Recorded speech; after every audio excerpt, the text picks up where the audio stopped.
Papagsak na ni veteran studders para mapungkal na yung katapat niya kung okay na to. Katapat na yun. Ayan ang katapat.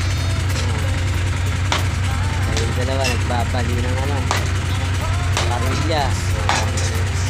Ayun 25 mm. Mabigat-bigat yun para makapagbuhat kami.